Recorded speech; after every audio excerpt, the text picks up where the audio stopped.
What was my Steven Slater moment? When I was working for this guy who was, I mean, he treated me horribly for 1.5 years. I was his assistant, and I dealt with it because I was 20 years old and didn't know any better. And one day during a conference call, he did something that was absolutely, like, finally I realized, oh, this is a very, like, horrible situation I'm in. What am I doing here?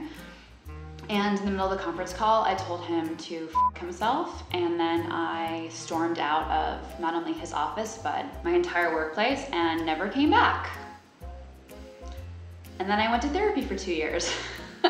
I spent almost a year uninsured because I had babies, and I was once diagnosed with postpartum depression. So nobody will insure me. I'm completely untouchable. So I decided to go the HIPAA route. If nobody will insure you, Uncle Sam has to take you. So I let them do their pokey thing, and finally 6 months later I get on the phone with somebody and I said, you know what, you've had my application long enough.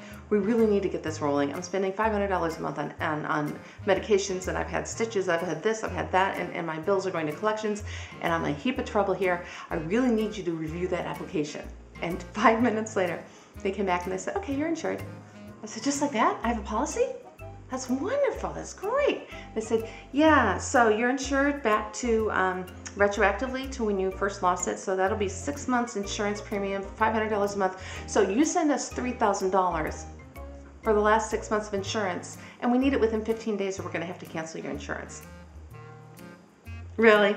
Really? I said, are you seriously kidding me? Okay, that's when I completely lost my. I was on a plane a few years ago. My daughter was 2. They did that thing of where, you know, they taxied out and then we had to wait to take off and wait and wait and wait.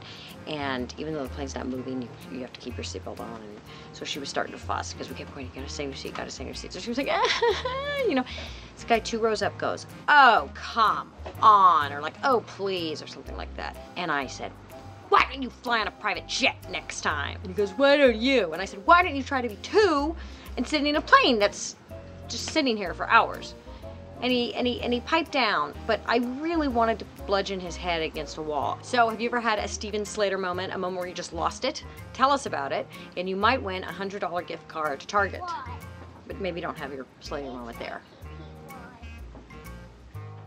Join the Momversation at momversation.com.